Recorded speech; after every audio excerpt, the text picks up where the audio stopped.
الحمدللہ رب العالمین والصلاة والسلام علی سید الانبیاء والمرسلین۔ میں اس کے نام سے کرتا ہوں ابتدائے سخن، ضمیر کن سے اگاتا ہے جو زمین و زمن، اسی کے واسطے محشر اسیر امر ظہور، اسی کے حکم سے دنیا نمو کی لے میں مگن، عجب سخی ہے کہ اس سے سوال کر کے صدا، نہ ہاتھ چھل ہوئے میرے نہ ہے زباں میں تھکن۔ اللہ رب العزت کا بے پایا شکر ہے کہ رمضان المبارک اپنی رحمتیں برکتیں لٹا رہا ہے۔ ان بابرکت ایام کے اندر اسپیشل ٹی وی کی رمضان ٹرانسمیشن کے ساتھ میں ہوں آپ کا میزبان کبیر حیات۔ ناظرین، جیسا کہ آپ جانتے ہیں ان بابرکت ساعتوں میں ایک منفرد ٹاپک لیے آپ کے درمیان حاضر ہوتے ہیں۔ آج جس موضوع پر ہم بات کریں گے وہ اس لیے بھی بہت اہمیت کا حامل ہے کہ ہمارے معاشرے کے اندر صبر جو ہے وہ کم ہوتا چلا جا رہا ہے۔ لوگوں کو معاف کرنے کا جو جذبہ ہے وہ بہت زیادہ کم ہوتا چلا جا رہا ہے۔ ہم بہت زیادہ اخلاقی پستی کا شکار تو ہیں ہی، لیکن اسلامی تعلیمات سے دور ہونے کی وجہ سے ہماری زندگیوں کے اندر بہت زیادہ ڈپریشن، انزائٹی، سٹریس جو ہے وہ بڑھتا چلا جا رہا ہے، اور ایسی یہ بیماریاں ہیں جنہوں نے جنم لے کر ہمارے معاشرے کو بہت زیادہ نقصان پہنچایا ہے۔ آج ہم بات کریں گے ایک بہت اہم موضوع کے حوالے سے، عفو درگزر کے حوالے سے، کہ معاف کرنا کیا ہے اور کسی کو معاف کرنے کا کیا اجر ملتا ہے، اور معاف کرنے والوں کو اللہ تبارک و تعالیٰ کس انعام سے نوازتے ہیں۔ ان تمام تر چیزوں کے حوالے سے ہم بات کریں گے۔ آج جو مہمان ہمارے درمیان موجود ہیں، آپ دونوں ہی کسی تعارف کے محتاج نہیں، ڈیفرنٹ پلیٹ فارمز پر آپ انہیں سن چکے ہیں، بہت مدلل انداز کے اندر قرآن و حدیث کی روشنی میں گفتگو کرتے ہیں۔ میرے بالکل بائیں جانب موجود ہیں قاری فضل اکبر۔ آپ بہت پیارے انداز میں قرات کرتے ہیں اور بہت اچھے مذہبی اسکالر ہیں۔ میں آپ کا انتہائی مشکور ہوں کہ آپ نے ہمیں قیمتی وقت دیا۔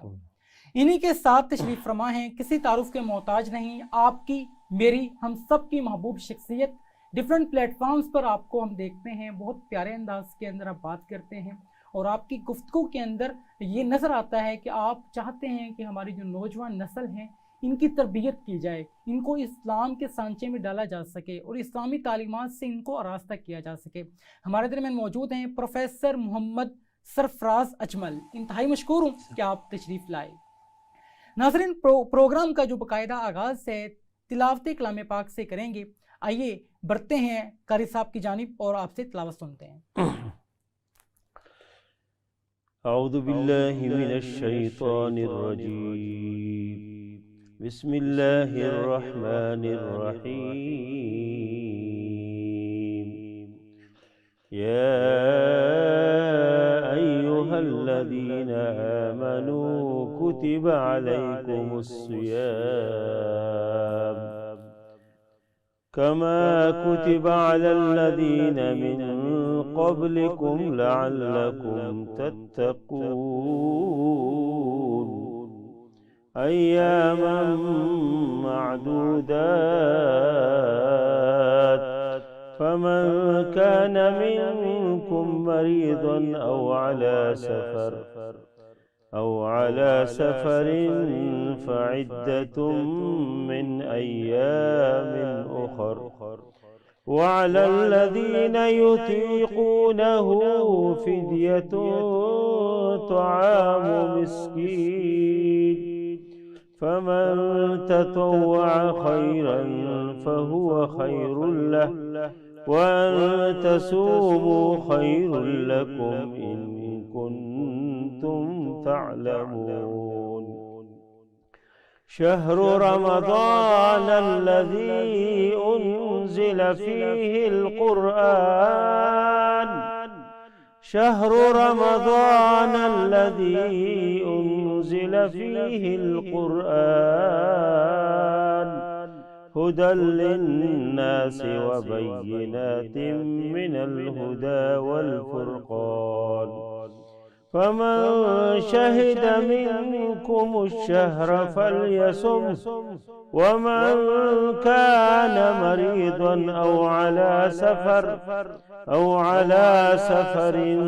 فعدة من أيام أخر، يريد الله بكم اليسر ولا يريد بكم العسر، وَلِتُكْمِلُوا الْعِدَّةَ وَلِتُكَبِّرُوا اللَّهَ عَلَى مَا هَدَاكُمْ وَلِتُكَبِّرُوا اللَّهَ عَلَى مَا هَدَاكُمْ وَلَعَلَّكُمْ تَشْكُرُونَ وَإِذَا سَأَلَكَ عِبَادِي عَنِّي فَإِنِّي قَرِيبٌ أُجِيبُ دَعْوَةَ الدَّاعِ إِذَا دَعَانِ فَلْيَسْتَجِيبُوا لِي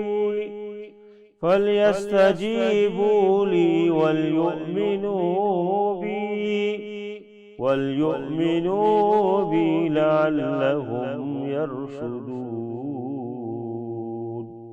صدق اللہ العظیم۔ ماشاءاللہ بہت پیارے انداز میں آپ تلاوت کلام پاک پیش کر رہے تھے۔ دعا ہے کہ پیارے اللہ ہمیں قرآن مجید فرقان حمید کی تعلیمات پر عمل پیرا ہونے کی توفیق عطا فرمائے۔ ناظرین، جیسا کہ آپ جانتے ہیں پروگرام کے آغاز کے اندر ایک اقوال زرعی آپ کے ساتھ شیئر کی جاتی ہے۔ آج جو اقوال زرعی آپ کے ساتھ پیش کی جا رہی ہے بہت اہم ہے کہ لفظ انسان کے غلام ہوا کرتے ہیں، مگر بولنے سے پہلے تک، بولنے کے بعد انسان الفاظ کا غلام بن جاتا ہے۔ ہمیں چاہیے کہ بولتے وقت احتیاط کریں۔ الفاظ کی شدت بھی ہوتی ہے، گہرائی بھی ہوتی ہے، اور سامنے والے کے اوپر بہت زیادہ اثر انداز بھی ہوتے ہیں۔ جب ہم گفتگو کرتے ہیں، اگر ہم اچھے انداز کے اندر الفاظ کا چناؤ کریں گے تو یقیناً ہم سامنے والے کے چہرے کے اوپر مسکراہٹ بکھیر سکتے ہیں۔ رمضان ہمیں یہی پیغام دیتا ہے کہ احساس کیا جائے، صبر کیا جائے، معاف کیا جائے، اور آج جو موضوع ہم آپ کے لیے لے کر حاضر ہوئے ہیں وہ یہی ہے کہ معافی کیا ہے اور معاف کرنا کیوں لازم ہے، اور آج کے دور کے اندر اس انداز کو اپنانا کیوں ضروری ہوتا چلا جا رہا ہے۔ آئیے بلا تاخیر علامہ صاحب کی طرف بڑھتے ہیں، علامہ سرفراز کی طرف بڑھتے ہیں، اور میں آپ سے ہی جاننا چاہوں گا عفو درگزر کیا ہے؟ بسم اللہ الرحمن الرحیم۔ سب سے پہلے کبیر حیات بھی آپ کا بہت شکریہ ویلکم ٹی وی کا کہ آپ نے ہمیں مدعو کیا، اس پر ہم آپ کے شکر گزار ہیں۔ دیکھیں، عفو درگزر جو ہے، اگر ہم رمضان کے مہینوں کو دیکھیں کہ اللہ تعالیٰ نے جو رمضان میں ہمیں مسلمانوں کو، انسانوں کو جو پیکیج دیا ہے نا، یہ سب سے بڑا پیکیج ہے۔ بے شک۔ لیکن بحیثیت مسلمان ہم اس موقع کو ضائع کر دیتے ہیں۔ پہلا عشرہ جو ہے وہ رحمت ہے، دوسرا عشرہ مغفرت ہے، اور تیسرا جہنم سے آزادی۔ جہاں پہ انسان ایک دوسرے کو معاف کرتے ہیں، وہاں اللہ تعالیٰ بھی اپنے بندوں کو معاف کرتا ہے۔ وہاں نبی اکرم صلی اللہ علیہ وسلم کی جو تعلیمات ہیں وہ ساری جو ہیں اس بات پر مشتمل ہیں۔ بہت سے سینکڑوں واقعات ہیں جو نبی اکرم صلی اللہ علیہ وسلم نے لوگوں کو معاف کیا۔ عفو درگزر جو معافی ہے، جیسا کہ آپ نے شروع میں کہا، صبر اور عفو درگزر ہمارا موضوع ہے۔ ہم اگر معاشرے میں دیکھتے ہیں، میں اگر آپ کو 3 سال پہلے اخبار کا ایک واقعہ جو رپورٹ ہوا ہے اس میں بتاؤں، کراچی کے اندر 2 بھائی رہتے تھے، دونوں آمنے سامنے ان کا گھر تھا۔ رائٹ۔ ایک بندے نے گھر کے سامنے سڑک کے اوپر اپنی کار واش کی، کار دھوئی، اس کا تھوڑا سا پانی جو ہے وہ سامنے والے گھر میں گیا۔ صحیح۔ ٹھیک ہے، اب آپ اندازہ کریں کہ ایک کار کو دھونے کا کتنا پانی ہو سکتا ہے، جتنا آپ اندازہ لگا سکتے ہیں۔ نتیجہ یہ ہوا کہ اس گھر میں پانی جانے کے بعد وہ اس کا اپنا سگا بھائی تھا، اس نے پسٹل اٹھائی، بندوق اٹھائی، پسٹل تھا یا جو بھی ہتھیار تھا، اس نے اس کو فائر کر دیا۔ اللہ۔ میں درمیان کی چیزیں سکپ کر دیتا ہوں، جو لڑائی جھگڑے وہ ساری چیزیں میں سکپ کر رہا ہوں۔ نتیجہ یہ ہوا کہ ان دونوں نے ایک دوسرے پر فائر کیا، اور بچوں کے علاوہ ان کی پوری فیملی جو ہے وہ اس دنیا سے رخصت ہو گئی۔ معاملہ کیا تھا؟ صرف اتنی برداشت تھی کہ ان کے گھر میں گیٹ کے ساتھ پانی گیا۔ اگر ہم یہ سوچیں کہ وہ میرا بھائی ہے، اگر گھر میں اس کے دھونے کی جگہ نہیں ہے، روڈ پہ ہی دھو رہا ہے، اگر تھوڑا سا پانی آ بھی گیا ہے تو ہم اس کو برتن کے ذریعے اس پانی کو باہر نکال سکتے ہیں، یا پانی کی نکاسی کا جو بھی ذریعہ اس کو نکال سکتے ہیں۔ صرف اتنا تھا کہ 5 سے 10 منٹ اس کو پانی کو نکالنے کے لیے ہمیں چاہیے تھے۔ یہ جو عدم برداشت ہے، یہ جو صبر کا مادہ ہے، یہ ہم انسانوں کے اندر بہت کم ہے، اور اسی چیز کی تعلیم دینے کے لیے جو عفو درگزر کا معاملہ ہے، اللہ تعالیٰ نے بہت سی جگہ پہ کہا ان اللہ غفور الرحیم، اللہ تعالیٰ معاف کرنے والا ہے، اللہ تعالیٰ رحم کرنے والا ہے۔ اور یہاں تک اللہ تعالیٰ نے فرمایا وما کان اللہ معذبکم وَأَن تَسْتَغْفِرْ لَهُمْ کہ کوئی انسان اگر استغفار کرتا ہے، معاف کرتا ہے، معافی مانگتا ہے تو اللہ تعالیٰ اس کو عذاب نہیں دیتا۔ اگر انسان کے اندر معافی کا مادہ ہو تو اگلا جو بندہ ہے وہ تھوڑا نارمل ہو جاتا ہے، اس کو سمجھ آتا ہے کہ عاجزی میں جھک ہو جاتا ہے۔ فلسطین کی موجودہ مثال دیکھیں، ایک ویڈیو وائرل ہوا خاتون کا، اس نے کہا کہ میرا گھر تباہ ہو گیا، میں نے اللہ کا شکر نہیں چھوڑا، میں نے اللہ کا شکر ادا کیا ہے، میرا جو ہے وہ کھانے کا جتنا بھی سامان تھا، راشن تھا، وہ نہیں ہے، میرے پاس جھونپڑی بھی نہیں ہے، ٹھیک ہے، میری اولاد بھی اس راہ میں قربان ہو گئی، لیکن میں نے اللہ سے کوئی شکوہ نہیں کیا، میں نے برداشت کو نہیں چھوڑا، جس طرح پہلے میں اللہ کا شکر ادا کرتی تھی اب بھی اسی طرح کرتا ہوں، میرے پاس گھر بھی نہیں ہے، میرے پاس زمین بھی نہیں ہے، میں لیکن پھر بھی اللہ کا شکر ادا کر رہی ہوں، کھانے کے لیے 2 لقمے بھی نہیں ہیں، میں پھر بھی اللہ کا شکر ادا، یعنی یہ جو جذبہ ہے کہ اب دیکھیں پورا فلسطین جو ہے، جو غزہ کی پٹی ہے، وہ ساری جو ہے نا تہس نہس ہو گئی ہے، لیکن ان کے جو شب روز ہیں وہ اسی روٹین میں چل رہے ہیں، ان کے بچے حفظ کر رہے ہیں، ٹھیک ہے، ان کی خواتین اسی طرح کام کر رہی ہیں، روٹیاں پکا رہی ہیں، یہ جو ان کے معمولات ہیں نماز کے دوسرے اسی طرح چل رہے ہیں، یعنی انہوں نے اس اللہ کے ان احکامات کو نہیں چھوڑا، گھر ہے یا نہیں ہے، اللہ کے احکامات کو چھوڑا ہے، ٹھیک ہے۔ اور دوسرا یہ کہ میں نے کہیں ایسا کلپ نہیں دیکھا کہ انہوں نے اپنے حکمرانوں کو، غزہ کے فلسطین کے حکمرانوں کو کوسا ہو، نہیں، بلکہ وہ اللہ کی رضا پہ راضی ہیں۔ یہ الگ بات ہے کہ ہمارے مسلم حکمرانوں کی ایک اور وجہ ہے، لیکن انہوں نے نہیں چھوڑا۔ جو معافی اور اس چیز کا ہے، یعنی معافی سے بہت سے مسائل خود بخود حل ہو جاتے ہیں۔ آپ جائیں، راستے میں کسی کا ایکسیڈنٹ ہوتا ہے، ٹھیک ہے، اس کو آپ سوری کر دیں، وہ خود چپ کر کے چلا جاتا ہے۔ اگر آپ اس سے آگے بات کریں، تھوڑا اس سے غصہ ہوں، لڑائی جھگڑا کریں، تو بات کہیں سے کہیں پہنچ جاتی ہے۔ تو یہ جو عفو درگزر کا معاملہ ہے، یہ بہت سے مسائل کا حل ہے۔ ہمارے یہاں معاشرے میں آپ دیکھتے ہیں کہ خاندانوں میں اگر کوئی تھوڑا سا لڑائی جھگڑا ہوتا ہے تو وہ نسل در نسل چلتا رہتا ہے۔ ایک اگر قتل ہوتا ہے تو دوسرے خاندان کے لوگ قتل کرتے ہیں، تیسرے خاندان، نسلوں کی نسلیں برباد ہو جاتی ہیں، گھر تباہ ہو جاتے ہیں، لیکن وہ معافی کا عنصر ان کے اندر نہیں ہوتا۔ اگر فرض کریں ایک قتل خدا نہ خواستہ اگر چاہتے ہوئے بھی ہوا ہے یا غلطی سے ہوا ہے، دونوں صورتوں میں اس کو معاف کر دیا جائے، نسلیں بچ سکتی ہیں، گھر بچ سکتے ہیں۔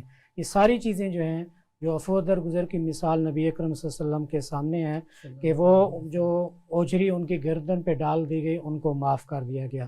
جو راستے میں کانٹے بچھاتے تھے، ٹھیک ہے، حضرت ابو لہب جو ہے وہ مسلسل ان کی بیٹیوں کو، آپ صلی اللہ علیہ وسلم کی بیٹیوں کو تکلیف دیتے تھے، تو نبی اکرم صلی اللہ علیہ وسلم صبر اور عفو درگزر کا نمونہ تھے۔ بے شک، یعنی ایسا یہ آپ نے بہت پیارے انداز کے اندر، بہت مدلل انداز کے اندر عفو درگزر کے حوالے سے بات کی، اور آپ نے جو اگزامپل یہاں پہ کوٹ کی، اس طرح کی بہت سی اگزامپلس ہم ڈیلی بیسس کے اوپر دیکھتے ہیں کہ ہمارے گرد و نواح کے اندر ایک چھوٹی سی برداشت کی وجہ سے جو ہے ہم بہت سے مسائل سے دوچار ہوتے ہیں، اور معاشرہ ہمارا جو ہے یقیناً بہت زیادہ ٹوٹ پھوٹ کا شکار ہے ان تمام تر چیزوں کی وجہ سے۔ اور اب وقت ہے کہ ہم اپنی زندگیوں کے اندر ان تمام تر چیزوں کو ایڈ کریں، پیارے آقا کی سیرت کو اپنانے کی کوشش کریں۔ آئیے علامہ صاحب کی طرف بڑھتے ہیں۔ علامہ صاحب، میں آپ سے ہی جاننا چاہوں گا، عفو درگزر اور زندگی مصطفیٰ صلی اللہ علیہ وآلہ وسلم، کیا کہیں گے؟ جزاکم اللہ کبیر ہے، اللہ کو جزائے خیر دے، اسپیشل ٹیم کی پوری ٹیم کا بہت بہت شکریہ۔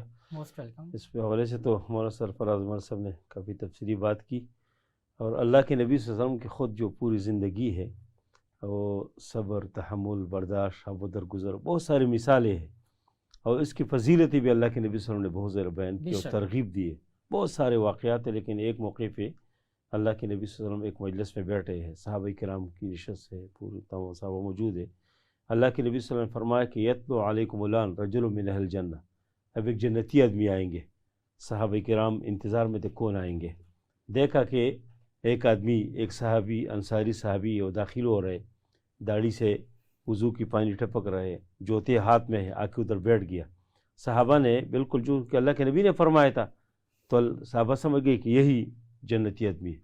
دوسرے دن پھر اللہ کے نبی نے فرمایا تو علیکم الرجل من اہل الجنہ، پھر وہی آدمی اسی کیفیت کے ساتھ آ کے بیٹھ گئے۔ تیسرے دن پھر اللہ کے نبی صلی اللہ علیہ وسلم نے فرمایا کہ ایک جنتی آدمی آئیں گے، پھر وہی آدمی اسی طرح داڑھی سے وضو کی پانی ٹپک رہے، جوتے ہاتھ میں آ کے بیٹھ گیا۔ تو صحابہ کو تو بالکل یقین ہو گیا کہ وہی ہے۔ لیکن وہ ابھی کس طرح معلوم کرے کہ صحابی کے عمل کیا ہے؟ لوگ اس تجسس میں پڑ گئے کہ کیا عمل ہے کہ جنت، اللہ کے نبی نے جنت کی بشارت دی۔ تو مجلس برخاست ہونے کے بعد ایک صحابی نے، حضرت عبداللہ بن عمر بن عاص رضی اللہ عنہ نے فرمایا کہ میں نے قسم اٹھایا میں گھر نہیں جاؤں گا اگر آپ مجھے گھر میں 3 دن رکھیں۔ اور اس ذہن کے ساتھ وہ گیا کہ اس کے معمولات معلوم کرے، کیا عمل کرتے، کتنے نوافل پڑھتے، کتنے تہجد پڑھتے، شاید پوری رات قرآن کی تلاوت کر رہا ہوں۔ لیکن جب ان کے ساتھ گیا تو عشاء کی نماز پڑھ کے جب گھر پہنچے، آرام سے وہ سو گیا وہ صحابی، اور رات اگر کبھی کروٹ تبدیل کرتے تھوڑے سے ذکر اذکار کرتے، ورنہ کوئی نہیں۔ تو 3 رات اس طرح گزرے۔ تو صحابی نے اس سے کہا کہ دیکھو میں نے اللہ کے نبی کو سنا کہ آپ کے بارے میں 3 دن جنت کی بشارت سنائی، یتلو علیکم رجل من الجنہ، جنتی آدمی تشریف لائیں گے، آپ تشریف لائے، تو آپ کے عمل کیا ہے؟ اس نے کہا کہ ما ہوا الا ما رأیت، اور کوئی عمل نہیں ہے جو آپ نے دیکھ لیا، کہ میں رات جو ہے نماز پڑھ کے پھر آ کے سوتا ہوں، فجر کے لیے جاتا ہوں، اور کوئی عمل نہیں ہے۔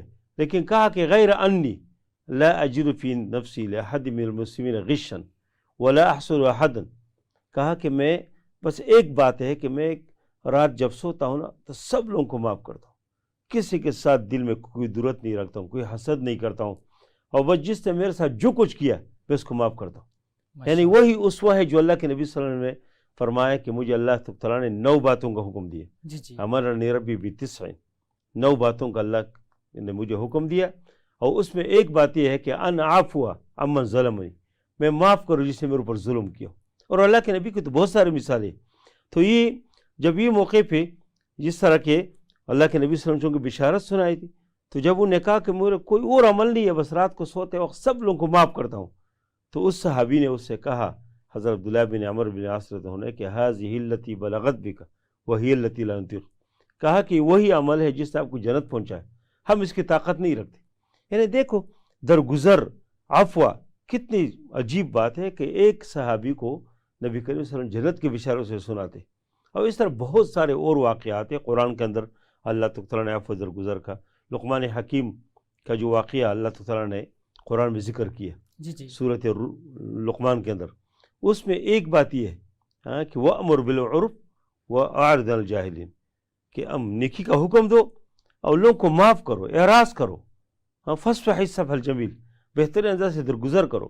تو یہ بہت بہترین چیز ہے، اور ہمارے معاشرے میں واقعی اس کی بختان ہے بہت بھائیوں کے اہم آپ نے درمیان۔ بات کی قرآن کی روشنی کے اندر کہ قرآن میں بھی واضح طور پہ یہ حکم دیا گیا کہ عفو درگزر کا جو معاملہ ہے اس کو اپنایا جائے۔ اور ہمارے معاشرے کے اندر ہم دیکھتے ہیں کہ آج ہم تعلیمات سے دور ہیں، دینی تعلیمات سے دور ہونے کی وجہ سے بہت سے مسائل نے جنم لیا، اور وہ جنم لینے کے بعد اتنے زیادہ پیوست ہوتے چلے جا رہے ہیں معاشرے کے اندر کہ اب ان سے چھٹکارا حاصل کرنا یقیناً بہت مشکل ہوتا چلا جا رہا ہے۔ رمضان کی ان بابرکت ساعتوں میں جہاں عبادات کی جانب ہم جو ہے وہ بہت زیادہ گامزن نظر آتے ہیں، مساجد کے اندر بہت زیادہ رش نظر آتا ہے، اور سب سے اہم بات یہ کہ جب ہم روزہ رکھتے ہیں تو صبح سے لے کے شام تک صرف ایک اللہ کی رضا کے لیے ہم کوئی بھی چیز نہیں کھاتے ہیں، اور یقیناً یہ بھی ایک صبر ہے جس کو ہم جو ہے وہ فیل کر رہے ہوتے ہیں، محسوس کر رہے ہوتے ہیں۔ اگر اسی صبر کی انداز کو ہم اس انداز میں بھی جو ہے وہ اپنا لیں کہ ہم لوگوں کے ساتھ بھلائی کا معاملہ کریں، لوگوں کے ساتھ اچھے انداز کے اندر پیش آئیں، لوگوں کے ساتھ عفو درگزر کا معاملہ کریں، اور یقیناً قرآن میں 12 مرتبہ اللہ رب العزت ارشاد فرماتے ہیں کہ بے شک اللہ خوب معاف فرمانے والا ہے، اور اللہ سے ہم معافی کے طلبگار بھی رہتے ہیں۔ تو کتنی خوشی کا عالم ہوگا اللہ رب العزت کے لیے، اور اللہ رب العزت کتنا خوش ہوتے ہوں گے اس انسان سے جو ایک اپنے بھائی کو معاف کرتا ہوگا۔ تو ہمیں چاہیے ہم اس انداز کو اپنائیں۔ آئیے علامہ صاحب کی طرف بڑھتے ہیں۔ علامہ صاحب، صحابہ کرام علیہم الرضوان کی زندگیاں یقیناً صبر سے لبریز تھیں، اور عفو درگزر کا جو انداز انہوں نے اپنایا اس کی کچھ مثالیں اگر آپ آڈینس کے لیے پیش کر سکیں۔ دیکھیں، ہماری نبی اکرم صلی اللہ علیہ وسلم کی ساری زندگی اس چیز سے بڑی ہوئی ہے۔ صحابہ کرام رضی اللہ تعالیٰ عنہ اجمعین جو تھے وہ نبی اکرم صلی اللہ علیہ وسلم نے صحابہ نے نبی اکرم صلی اللہ علیہ وسلم کو بذات خود دیکھا، ان کی عملی زندگی میں دیکھا۔ یہاں تک کہا جاتا ہے کہ کوئی اگر آیت نازل ہوتی جب تک اس پہ عمل نہ کرتے تھے وہ آگے نہیں بڑھتے تھے، یعنی اتنا ان کے اندر عمل پختہ تھا۔ بہت سی مثالیں موجود ہیں، بہت سی چیزیں جو کعب بن مالک رضی اللہ تعالیٰ عنہ کا واقعہ ہے کہ ان سے غلطی ہو گئی تھی، جنگ میں نہیں جا سکے تھے، تو وہ بہت سے صحابہ کرام جانتے تھے کہ یہ اس طرح نہیں تھے، ان کسی مجبوری کی وجہ سے نہیں جا سکے ہوں گے، دل میں یہ تھا کہ یہ، لیکن اللہ کا حکم تھا تو نبی اکرم صلی اللہ علیہ وسلم نے بھی بائیکاٹ کیا اور صحابہ کو بھی بائیکاٹ کا کہا۔ صحابہ کرام ظاہر ہے جو ایک معاشرے میں رہتا ہے وہ کسی کا دوست، کسی کا عزیز رشتہ دار، ساری چیزیں موجود تھیں، لیکن اس کے باوجود بھی کوئی صحابی جو تھے ان کی طرف جانے کے لیے تیار نہیں تھا، اس لیے کہ اللہ کے نبی کا حکم تھا کہ ان کے پاس نہیں جانا، تو وہ رشتہ دار، عزیز و اقارب، دوست احباب کوئی بھی نہیں گیا، یہاں تک کہ اللہ کی وحی نازل ہوئی۔ بہت اہم آپ نے یہاں پہ بات کی، اور یقیناً پیارے آقا صلی اللہ علیہ وآلہ وسلم کی زندگی کو ہم دیکھتے ہیں، یقیناً وہ لبریز ہے صبر سے، اور آپ نے جس انداز کے اندر ہمیں تعلیمات دیں ان کو اگر ہم اپنا لیتے ہیں، اور پیارے آقا صلی اللہ علیہ وآلہ وسلم کے جان نثار صحابہ کا جو انداز رہا وہ یقیناً ہم سب کے لیے موٹیویشن ہے۔ اسی انداز کے اندر جو گفتگو ہے ہم جاری رکھیں گے۔ اس وقت ایک بریک کا وقت جو ہے وہ ہوا چاہتا ہے، بڑھتے ہیں ایک بریک کی جانب اور ملتے ہیں ایک چھوٹے سے بریک کے بعد۔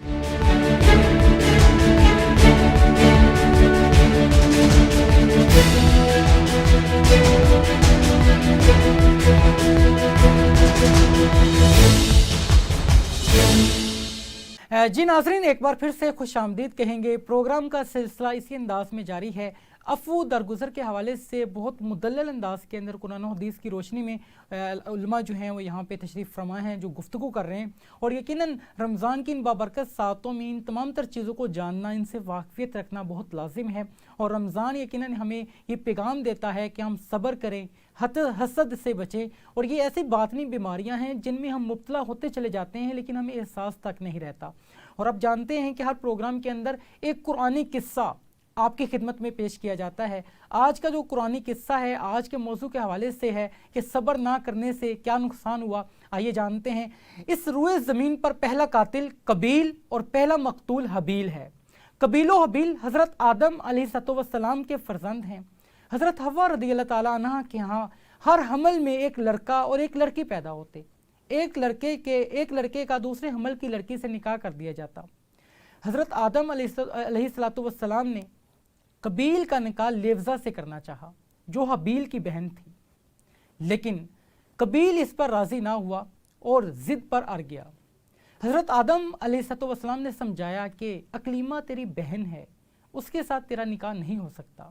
اکلیمہ زیادہ خوبصورت تھی، اس لیے جو قابیل ہے وہ اس سے نکاح کرنا چاہتا تھا۔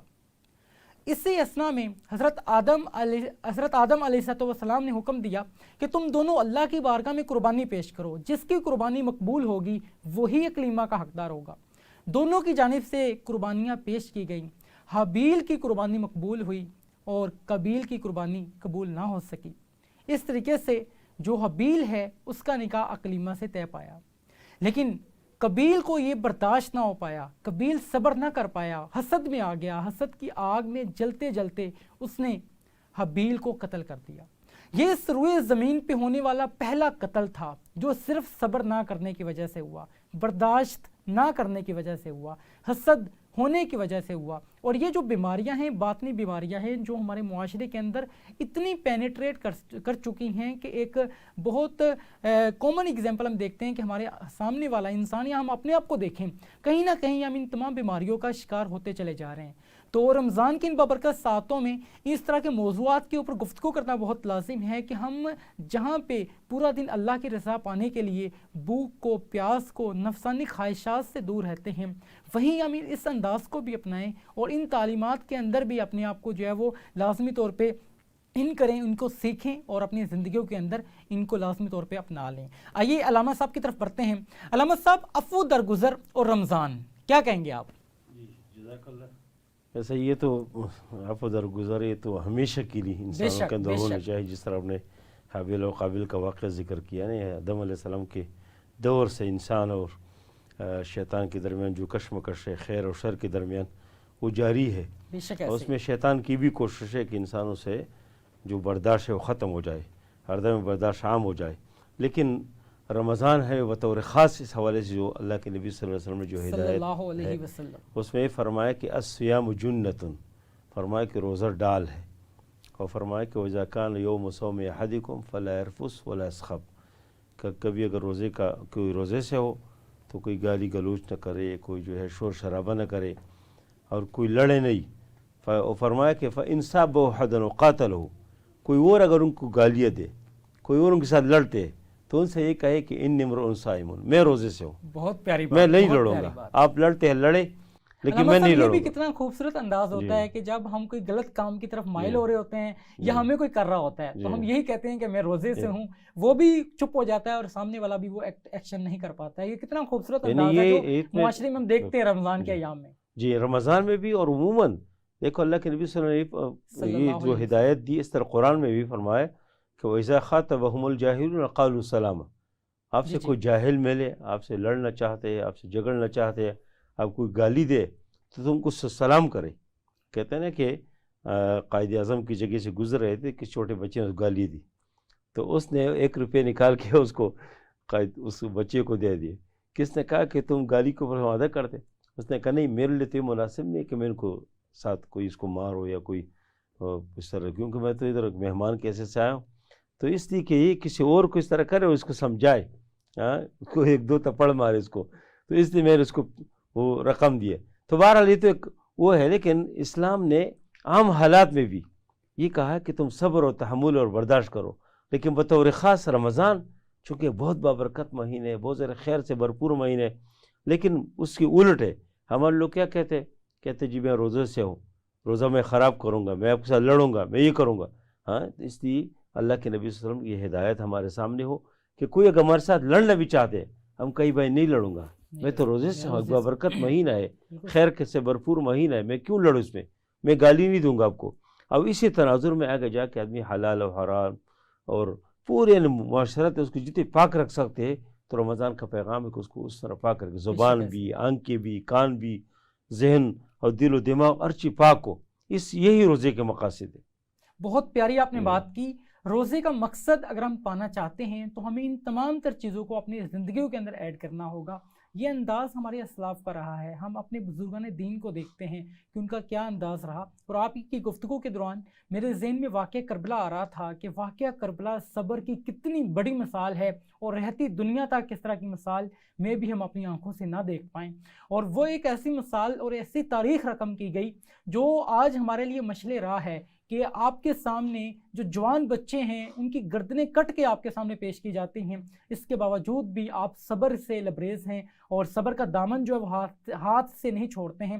اور آج کی دنیا کے اندر ہم دیکھتے ہیں کہ روٹین کے اندر ہماری یہ ہیبٹ بنتی چلی جا رہی ہے کہ ہم بہت سی چیزوں کو برداشت نہیں کر پاتے ہیں، صبر نہیں کر پاتے ہیں۔ معاشرے کے اندر ہر انسان کہیں نہ کہیں پہ مایوسی کا شکار نظر آتا ہے۔ وجوہات یہی ہیں جن چیزوں سے ہم دور ہو چکے ہیں۔ علامہ صاحب کی طرف بڑھتے ہیں۔ علامہ صاحب ہم دیکھتے ہیں کہ معاشرے کے اندر اب صبر نہ ہونے کی وجہ سے ہر انسان کہیں نہ کہیں پہ مایوسی کا شکار ہے اور بہت سے مسائل نے جنم لیا، اور اب ہم نے اپنے اسلاف کو ہم دیکھتے ہیں، جیسے واقعہ کربلا کو ہی لے لیتے ہیں تو یقیناً صبر کی ایسی مثال ہمیں ملتی ہے جو رہتی دنیا تک کے لیے ہمارے لیے مشعل راہ ہے۔ میں جاننا یہ چاہوں گا کہ آج ہم اس انداز سے کیوں پیچھے ہٹ گئے؟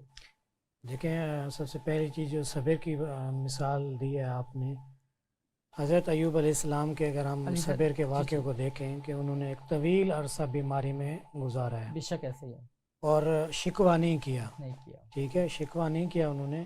یہ بیماری بھی اللہ کی طرف سے ہے، بے شک، اور اللہ تعالیٰ نے انسان کے متعلق کہ انسان کے رویے کیسے ہیں اللہ تعالیٰ کے ساتھ، سورۃ یونس کے اندر فرمایا وَإِذَا مَسَّ الْإِنسَانَ الضُّرُّ دَعَانَا لِجَنبِهِ أَوْ قَاعِدًا أَوْ قَائِمًا، کہ جب انسان کو تکلیف پہنچتی ہے تو وہ نماز پڑھتا ہے، وہ پھر قرآن پڑھتا ہے، وہ گھر میں پھر ختم کراتا پھرتا ہے، وہ نوافل کی طرف لوگوں کے پاس جاتا ہے، دعائیں کرو میرے لیے۔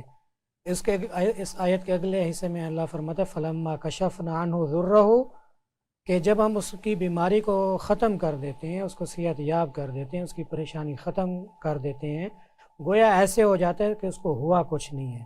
دوسرے معنوں میں اللہ تعالیٰ یہ فرما رہا ہے کہ انسان مفاد پرست ہے، تکلیف پہنچتی ہے تو بھاگ آتا ہے، تکلیف ختم ہوتی ہے تو شکر ادا نہیں کرتا۔ یعنی عام اگر ہم روٹین میں دیکھیں کسی سے کام کروانا ہو، منتیں ترلے کر کے وہ کام ہونے کے بعد اس کو ہم گفٹ بھی دیتے ہیں، اس کا شکریہ ادا بھی کرتے ہیں، لیکن یہاں پہ اللہ تعالیٰ انسان کا رویہ بتا رہا ہے کہ تکلیف میں ہوتا ہے تو اللہ کو یاد کرتا ہے، اور تکلیف جب ختم ہوتی ہے تو وہ اللہ کا شکر گزار نہیں بنتا۔ دوسری جو مثال ہے وہ یہ ہے کہ انسان کے اندر حرص کا مادہ ہے، ایک مزدور جو ہے، میں اگر مثال دوں، عام روٹین اگر مزدوری دیکھیں 800 روپے یا زیادہ سے زیادہ 1000 روپے، اس دور میں 1000 میں ایک گھر میں خرچہ نہیں ہو سکتا. 3 ٹائم کا کھانا، بچوں کا میڈیسن ہو، 3 ٹائم کا کھانا ہو، گھی اور یہ ساری قیمتیں آپ کو پتہ ہے. وہاں پہ صبر قناعت کا حکم دیا گیا ہے کہ اگر آپ کے پاس تھوڑا ہے تو 3 روٹی کی بجائے 1 کھا لو. حرام کی طرف نہیں جانا، غلط کاموں کی طرف نہیں جانا، بلکہ صبر کرنا ہے. جتنا میسر وسائل ہیں ان میں آپ نے گزارا کرنا ہے. بالکل صحیح. سورۃ تکاثر کے اندر اللہ تعالیٰ نے انسان کا ایک اور نقشہ بیان کیا کہ الہاکم التکاثر، ہلاکت میں ڈال دیا انسان کو مال کی کثرت کی حرص نے، حتی زرتم المقابر، یہاں تک انسان قبر میں چلا جاتا ہے. ایک انسان جب پیدا ہوتا ہے نا، ہم اپنے بچوں کی ساری چیزوں کو، خواہشات کو پورا کرنے کے لیے پوری تگودو کرتے ہیں، اس کے لیے اچھا سکول ڈھونڈتے ہیں، اس کے لیے اچھا لباس، اچھے کھلونے، سارے کچھ کرتے ہیں. اور ایک انسان کے پاس ساری چیزیں ہیں. مثال کے طور پر اگر ایک بندے کے پاس ایک پوری مارکیٹ ہے، اس کی خواہش ہوتی ہے میں دوسری مارکیٹ بناؤں. ایک بلڈنگ بنا لیتا ہے، اس کی خواہش ہوتا ہے میں دوسری بلڈنگ بنا لوں. بے شک. ٹھیک ہے. ایک کسی چیز، ایک فیکٹری بن جاتی ہے، اس کی خواہش ہوتی ہے میں تیسری فیکٹری بناؤں. حتی زرتم المقابر، یہاں تک انسان قبر میں پہنچ جاتا ہے. مطلب یہ ہے کہ انسان مر جاتا ہے لیکن اس کی خواہش پوری نہیں ہوتی. یہاں پہ رمضان میں ہم دیکھتے ہیں کہ لوگ حرص کے لیے، منافع کے لیے قیمتیں جو ہیں بڑھا دیتے ہیں. ٹھیک ہے. بجائے یہ کہ وہ تھوڑا صبر سے کام لیں، قناعت سے کام لیں، جو عام روٹین میں کما رہے ہوتے ہیں اسی کو برقرار رکھیں. اگر فرض کریں کھجوریں 400 روپے کلو ہیں تو یہ رمضان میں آپ کو 800 روپے ملتی ہیں، 600 روپے ملتی ہیں، اس لیے کہ ان کو پتہ ہے یہ خریدنے آئیں گے. افطار انہوں نے لازماً کرنا ہے ان کے لیے. تو یہاں پہ وہ جو برکت اور یہ جو سمیٹنے کا مہینہ ہے، وہ انسان عبادات سے ہٹ کر ساری چیزیں بھول جاتا ہے. 5 وقت کی نماز بھی پڑھتا ہے وہ، لیکن باہر آ کے وہی چیز ظلم اور زیادتی بھی کر رہا ہوتا ہے. ایک دکاندار تراویح بھی پڑھ رہا ہوتا ہے اور باہر آ کے وہ اپنی قیمتوں میں اضافہ بھی کر رہا ہوتا ہے. تو یہاں پہ دونوں جگہ پہ بیلنس کرنے کی ضرورت ہے کہ جہاں پہ ہم دوسرے کاموں میں صبر کرتے ہیں، دوسرے کاموں میں ہم قناعت کرتے ہیں عبادات کے اندر، تو وہاں پہ مالی معاملات کے اندر، معاشی معاملات کے اندر بھی رمضان، نہ صرف رمضان کو دیکھتے ہوئے بلکہ عام حالات کو دیکھتے ہوئے خوف خدا ضروری ہے. رمضان ہمیں اس چیز کا درس دیتا ہے، اس چیز کا کہ ایک جو پیکیج ہے جو اللہ تعالیٰ اپنی رحمت برساتا ہے، اللہ تعالیٰ اپنی برکت دیتا ہے، جو دن میں روزہ اور رات کو تراویح اس چیز کا درس دیتا ہے کہ جس طرح رمضان میں آپ ساری چیزوں کی پابندی کرتے ہیں تو آپ پر جو ہے نا برکتیں نازل ہوتی ہیں، آپ کے لیے رزق وافر ہو جاتا ہے، لوگ جو ہے خیرات دینا شروع کر دیتے ہیں.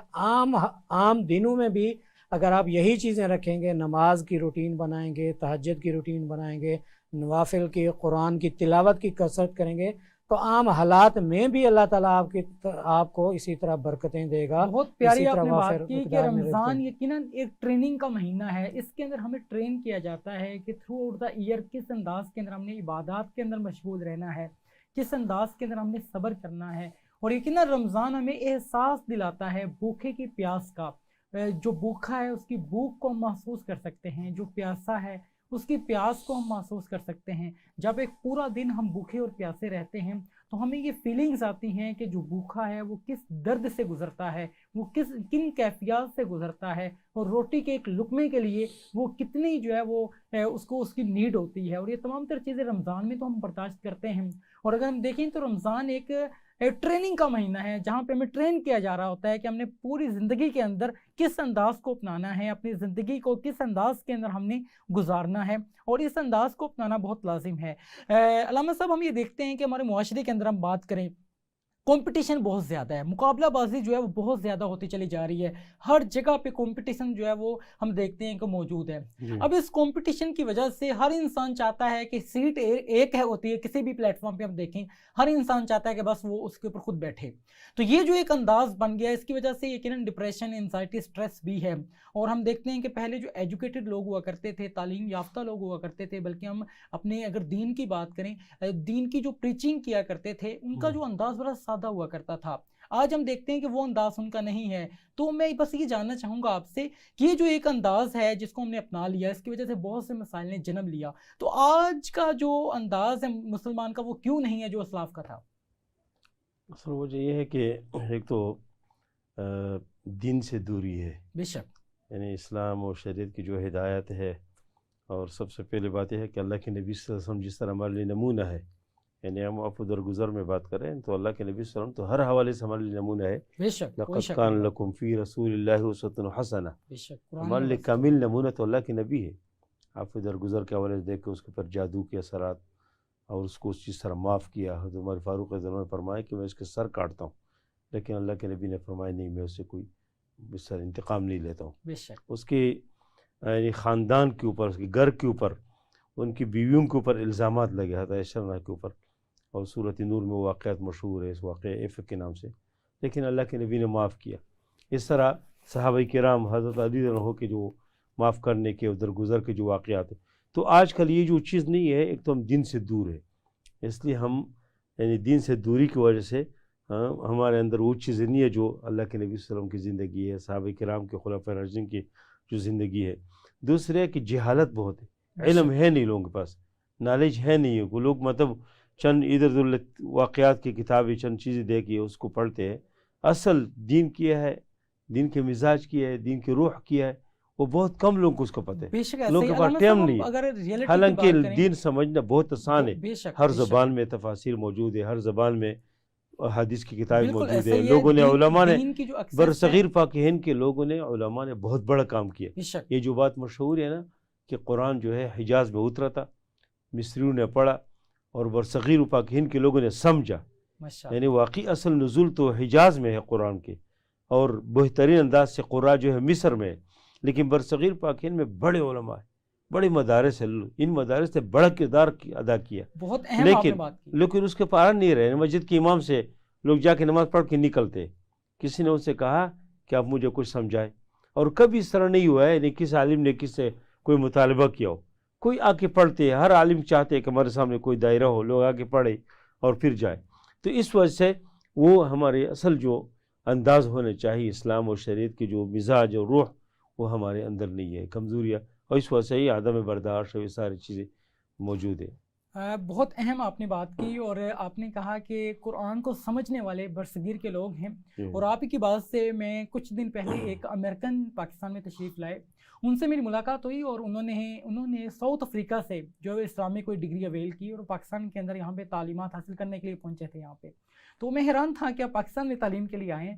تو ان کا یہ کہنا تھا کہ ہماری کنٹری کے اندر ایسی ایکسیس نہیں ہے، بلکہ ساؤتھ افریقہ یا جتنے بھی یہ ایریاز ہیں، یہاں پہ دین کی اشاعت اس انداز میں نہیں ہے. آپ کے جو علماء کرام ہیں آپ کے معاشرے کے، جیسے پاکستان کے، پاک و ہند کے اگر بات کریں، یا بنگلہ دیش کے، وہ بہت پائے کے علماء کرام ہیں، اور وہ یقیناً بہت ایک اتھینٹک سورس ہیں. ان سے ہم جو ہے وہ علم دین سیکھتے ہیں. تو آئی واز شوکڈ کہ ہم امریکہ جانا چاہتے ہیں، اور جو امریکہ والے لوگ ہیں وہ پاکستان میں آ رہے ہیں. تو یہ ایک بڑی حیران کن بات تھی. پروفیسر صاحب میں آپ سے جاننا چاہوں گا کہ آج دنیاوی تعلیم کو بہت امپورٹنس دی جاتی ہے.